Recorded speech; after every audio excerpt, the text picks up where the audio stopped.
Hello student, welcome to Bishop Academy online classes. Dear student, in this part of video, I am going to discuss about the next case 5. This is the most important, and on the basis of this topic, frequently question asked in previous board examination. So you will have to serious for this towards this topic.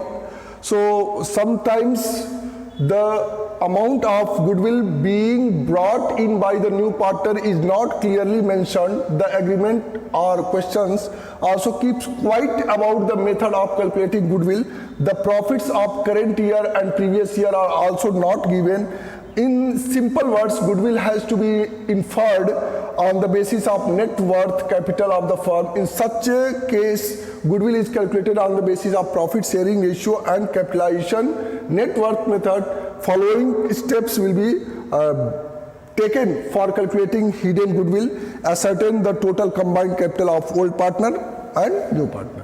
देखिए क्या होता है, कभी कभी किसी case में आपको goodwill के बारे में कोई इंफॉर्मेशन नहीं रहता है, आपको वैल्यूड गुडविल का भी इंफॉर्मेशन क्वेश्चन में नहीं रहता है, और वैल्यूड गुडविल के साथ साथ आपको किस चीज का इंफॉर्मेशन नहीं रहता है, प्रीमियम फॉर गुडविल का इंफॉर्मेशन नहीं रहता है। आपको क्या इंफॉर्मेशन रहता है, तो ओल्ड पार्टनर्स के कैपिटल के बारे में इंफॉर्मेशन रहता है और न्यू पार्टनर के शेयर के बारे में इंफॉर्मेशन रहता है, बस दैट्स ऑल, इतना ही इंफॉर्मेशन रहता है। हाँ, न्यू पार्टनर्स कितना कैपिटल लेकर के आ रहा है इसका भी इंफॉर्मेशन रहता है। तो आपको ओल्ड पार्टनर के कैपिटल और न्यू पार्टनर के कैपिटल के हेल्प से आपको क्या करना है कि आपको गुडविल कैलकुलेट करना है। टोटल गुडविल जो आपका हिडन गुडविल के रूप में जाना जाता है, वो हिडन गुडविल कैलकुलेट करना है। वही हिडन गुडविल आपका वैल्यूड गुडविल के रूप में माना जाता है, और उसी वैल्यूड गुडविल में, उसी हिडन गुडविल में आप न्यू पार्टनर का शेयर निकालेंगे और वही न्यू पार्टनर का शेयर आपका गुडविल प्रीमियम होगा। ठीक है, तो इस तरह के केसेस में स्टेप फर्स्ट आप क्या करते हैं, different items of assets and liabilities are given, then total capital of the old partners will be difference between assets and liabilities, capital assets revalued and outside liability। अगर मान लीजिए capital नहीं दिया है तो क्या करेंगे, तो टोटल एसेट में से आप लायबिलिटीज को माइनस कर देंगे तो आपका ओल्ड पार्टनर्स का कैपिटल निकल जाएगा। पहला तो ये काम करेंगे। अगर दूसरा केस आता है, find out the total capital of the new firm. Total capital of the new firm आप on the basis of new partners, suppose करिए कि एक्स और वाई दो पार्टनर्स है, जेड को एडमिट किया जा रहा है और जेड, सपोज करिए यहां पर, सपोज करिए एक्स और वाई दो पार्टनर है, ठीक है, इनके बीच रेशियो क्या है, नहीं दिया हुआ, ठीक है, चाहे रेशियो मान लीजिए दिया है इसमें कि 3:2 का रेशियो है, ठीक। जेड न्यू पार्टनर है, जेड न्यू पार्टनर है, एडमिट हो रहा है, ठीक, कितने शेयर के लिए, 1/5 शेयर के लिए एडमिट हो रहा है, ठीक। ये भी इंफॉर्मेशन दिया है कि सपोज करिए कि कोई जेड पार्टनर है, 1/5 शेयर के लिए एडमिट हुआ है और वो 50,000 क्या लेकर के आ रहा है, कैपिटल लेकर के आ रहा है, इतना इंफॉर्मेशन है। तो इसके बेसिस से आप क्या करेंगे, टोटल फर्म का कैपिटल निकाल सकते हैं। जो न्यू पार्टनर कैपिटल लेकर के आ रहा है उसके बेसिस से आप टोटल फर्म का कैपिटल निकाल सकते हैं। कैसे कि आप इसी के रेसिप्रोकल, जो यहां पर आपका 1/5 शेयर है और आप जो न्यू पार्टनर कैपिटल लेकर के आ रहा है, उस न्यू पार्टनर का कैपिटल से आप इसके ही शेयर के रेसिप्रोकल से मल्टीप्लाई कर देंगे तो टोटल फर्म का कैपिटल आ जाएगा। जैसे कैसे करेंगे, आप 50,000, ठीक, मल्टीप्लाई 5/1, ठीक। जब 5/1 करेंगे तो ये कितना हो जाएगा, आपका 2,50,000 हो जाएगा, ठीक है, 2,50,000 हो जाएगा। तो ये टोटल कैपिटल हो जाएगा। देखिए 50,000 मल्टीप्लाई 5/1, तो इसी का रेसिप्रोकल है, इसी 1/5 का रेसिप्रोकल है। ये 1/5 का रेसिप्रोकल क्या होगा, 5/1।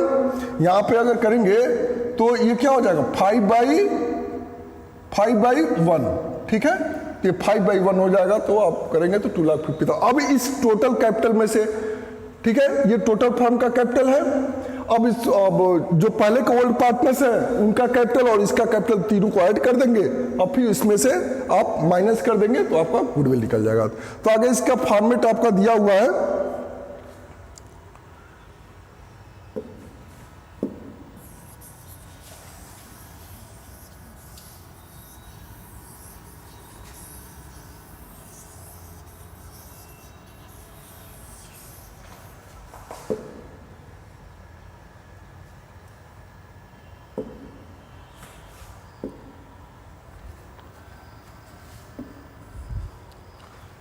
ठीक है। अब इसका फॉर्मेट आप आगे दिया हुआ है, देखिए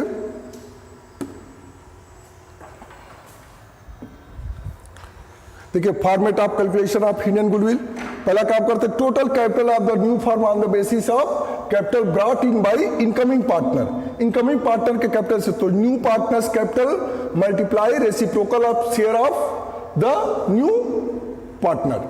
तो इस तरह से आप टोटल फर्म का कैपिटल निकाल लेंगे, total capital of the new firm less net worth excluding goodwill. Goodwill को एक्सक्लूड करते हैं, इसमें गुडविल को इंक्लूड नहीं करते। कौन सा गुडविल?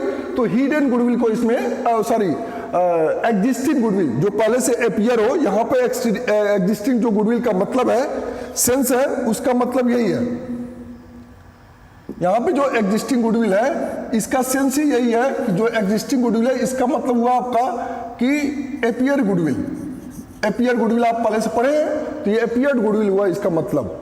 तो न्यू फर्म, तो आप क्या कर देंगे यहां पर, अगर कैपिटल नहीं दिया ओल्ड पार्टनर का तो आप टोटल एसेट में से आउटसाइड लायबिलिटीज को माइनस कर देंगे, या फिर अगर दिया है तो capital of all partners plus net accumulated profit और reserves minus fictitious asset non trade investment. ठीक है, तो नॉन ट्रेड इन्वेस्टमेंट है उसको भी माइनस करें। इस तरह के क्वेश्चंस आपको परेशान करेंगे लास्ट में जब आप हिडन गुडविल का कैलकुलेशन करेंगे। तो इसमें किसको आप इंक्लूड करते हैं, किसको नहीं। तो अब जो क्वेश्चन, इसीलिए इस बेसिस पर जो क्वेश्चन है इंपॉर्टेंट, मैं उस क्वेश्चन को, ऐसे क्वेश्चन को मैं सॉल्व कर रहा हूं, उसको ध्यान से आप समझिएगा, ठीक है ना।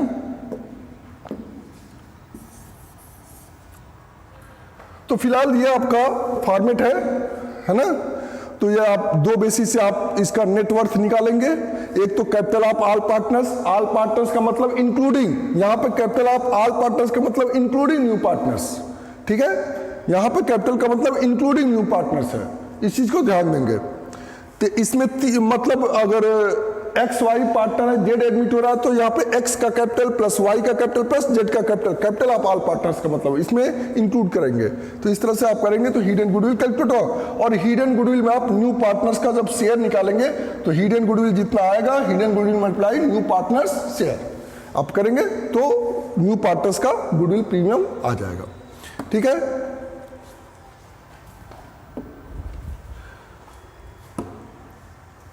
Thank you, have a nice day.